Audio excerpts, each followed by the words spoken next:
네, 여러분 안녕하세요.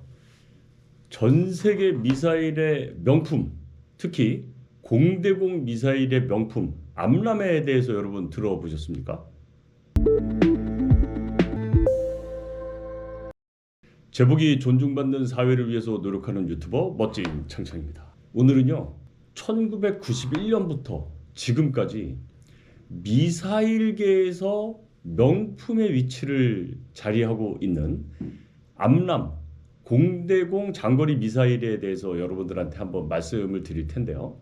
사실 인류가 처음으로 공중전을 벌이던 1차 대전 때까지만 해도 그 당시에 미사일은커녕 기껏해야 뭐 기관총 정도나 쏘거나 아니면 심지어 조종사가 그냥 자기가 가지고 있던 권총 빼서 쏘던 그런 그 상황이 되는 거죠. 그런데 이제 2차 대전을 거치면서 급격하게 발달된 엔진 기술이 있죠. 여러분들 잘 아시는 제트기가 거기에 해당이 됩니다. 최고 속도가 1000km까지 날아가게 되는 제트기를 이제 개발을 하게 됐고요.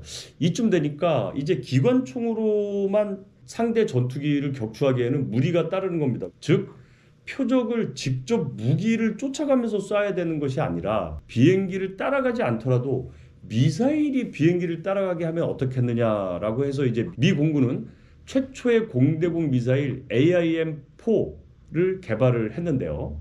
이게 실전에서는 기술력이 약간 미흡했습니다. 거기다가 미사일이라는 무기 체계의 개념 자체를 그 당시에 군인들조차도 그 중요성이나 필요성에 대해서 그렇게 가치를 인정하지는 않았던 겁니다. 그러다가 완전히 미사일이 중요하다라는 것을 깨닫게 된 그런 결정적인 계기가 있는데요. 바로 1958년 진먼 포격이었어요. 진먼의 한국식 발음은 금문도라고 합니다. 이게 중국 공산당하고 국공내전을 펼치다가 국민당이 대만으로 쫓겨나면서 금문도만큼은 끝까지 수호를 했죠. 당연히 섬은 굉장히 작은데 중국의 샤먼시 코앞에 있어요. 금문도는 중국 입장에서 턱 밑에 칼을 대고 있는 그런 위치와 마찬가지였던 거죠. 그러니까 중국 공산당은 이 금문도를 점령하기 위해서 만반의 준비를 합니다. 그래서 당시에 소련으로부터 들여온 미그 17기 전투기까지 수십 대를 보내가지고 이 금문도를 점령하려고 작정을 합니다. 엄청난 상호간의 포격전이 일어나요. 그런데 이때 국민당 공군과의 제공권 싸움에서 중국이 제공권을 확보하지 못했던 이유가 하나 있습니다. 미그 17 전투기에 대항을 한 것이 바로 미국의 F-86 세이버 전투기였고요. F-86 세이버 전투기는 거기에 AIM-9 사이드와인더 미사일을 장착을 하고 있었던 겁니다. 이때 사이드와인더 미사일 때문에 당시에 미그 17기가 23대나 격추가 되는 어마어마한 피해를 받게 됩니다. 이러다 보니까 결국은 제공권에서 밀리고 국민당의 정부는 구사일생으로 진먼도를 보호할 수가 있었던 거죠. 이 사건을 보고 굉장히 중요한 의미를 찾아낸 것이 바로 미 공군의 미사일 분야의 관련자들이었습니다. 미사일 분야의 관련자들은 이거 봐라. 전투기가 활약을 하는데 가장 중요한 역할을 하는 것이 바로 공대공 미사일이다. 이제 별 쓸모도 없는 기관총은 전투기에서 빼자. 그리고 미사일을 전투기에 탑재하자. 이런 시대가 옵니다. 베트남전에서 주력 전투기가 F4 팬텀이었는데요. F4 팬텀의 초기 모델에서는 기관총이 없이 투입이 된 거예요. 그러니까 적진 한복판에 들어가서 공중전을 했는데 그 베트남 애들이 나중에 보니까 팬텀이 가까이 와서는 자기들을 격추를 못하는 거예요. 그래서 왜 그런지 봤더니 기총이 없어. 그러니까 얘들이 이제 미사일 사거리 이내로 들어와서 근접전을 펼쳐버리는 겁니다. 그래서 매복했다가 F4 나타나면 쫙 나타나서 뒤에서 쏘고 숨고 이런 그 게릴라전을 했는데 결국 F4 팬텀의 손실이 눈덩이처럼 불어나게 됩니다. 이게 뭐가 문제였느냐? 결국은 바로 미사일 자체에 있었던 거죠. 당시 전투기들이 가장 많이 사용하던 게 AIM-7 스페로였는데요.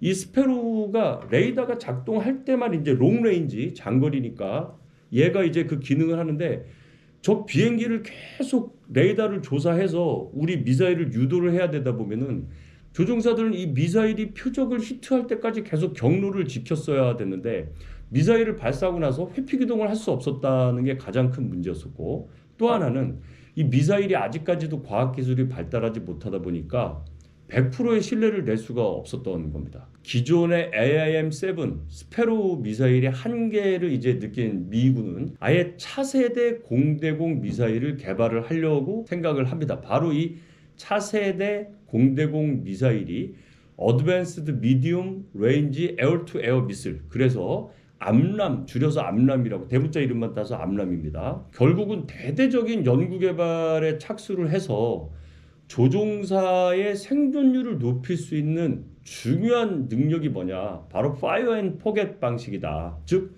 쏘고 난 다음에 우리는 다른 표적을 잡을 수 있게끔 하는 것이 가장 중요하다. 암람 자체에 레이더를 장착하는 방식도 이제 고려를 하게 됩니다. 즉 비행기만 레이더가 있는 게 아니라 이 미사일에도 레이더를 장착을 해서 비행기가 최초에 제공한 레이더 정보 플러스 암람 자체 레이더를 작동시켜서 표적을 쫓아가는 유도 능력까지 이제 합쳐진 거죠. 암람은 동시에 여러 발을 발사할 수 있다는 것도 장점이에요. 그러니까 전투기가 여러 표적을 본 상태에서 옛날에는 레이더가 표적 하나, 미사일 하나 이렇게 쐈었단 말이에요. 그런데 지금은 레이더 하나가 여러 표적을 본 다음에 미사일을 여러 발 발사해서 동시에 여러 대와 교전을 할 수 있다는 거죠. 그리고 암람이 가지고 있는 바로 보사이트 모드를 빼놓을 수가 없는데, 이 보사이트 모드란 전투기의 레이더를 거치지 않고 일단 미사일을 발사를 해요. 그래서 레이더가 딱 작동을 했을 때 가장 먼저 포착된 적 전투기를 보면 얘를 표적으로 인지하고 얘를 알아서 추적해가는 능력입니다. 이 보사이트 능력이요, 왜 중요하냐? 적의 대량 기습 공격일 때는 일단 먼저 몇 대라도 떨어뜨려 놓고 공중전을 시작해야 되는 그런 상황이 있잖아요. 그럴 때 암람을 먼저 발사하면 우리 레이더가 미처 표적을 분별하고 식별하고 뭐 판단하고 하기 전에 일단 미사일을 먼저 보내놓고 그 중에서 몇 대를 먼저 떨어뜨리고 나서 교전을 하는 거죠. 그러니까 공중지휘관 입장에서 의사결정을 해야 될 여러 가지 변수들을 확 줄여주는 겁니다. 또한 이 암람이 명품 미사일이 된 가장 큰 이유는요, F-15, F-22, F-35, 그 다음에 F-16, 미군의 거의 모든 주력 무기에 사용이 될 정도로 범용성이 뛰어나고, 그리고 이 서방 유럽에 있는 타이푼이라든지 해리어, 토네이도, 비겐, 그리펜 등 여러 유럽의 전투기들과도 호환이 된다라는 거죠. 네, 당연히 우리나라에도 KF-16에 이 미사일이 장착이 됐고요. FA-50 골든 이글, 그리고 또 우리 지금 도입되어 있는 F-35 스텔스기에도 암람이 장착이 되어 있죠. 걸프전이 벌어졌던 시기에 이 암람의 효과는 뭐 대단했었는데요.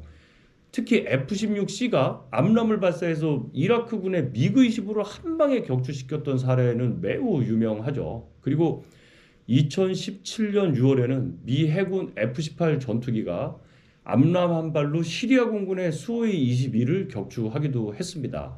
자, 그런데 이제 이 암람도 91년에 개발이 됐기 때문에 지금은 너무 오래됐다라는 평가를 좀 받고 있어요. 그래서 최근에 로키드 마틴사에서는 암람을 대체할 수 있는 장거리 공대공 미사일을 개발을 해서 2023년에 실험을 했고, 그리고 기존의 사거리를 200km까지 늘리는 그런 계획과 마4에서 마5까지 속도도 끌어올리려고 하는 그런 신형 장거리 공대공 미사일 계획을 가지고 있습니다.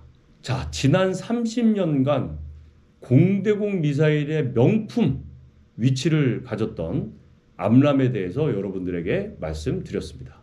멋진 창창이었습니다. 여러분 감사합니다.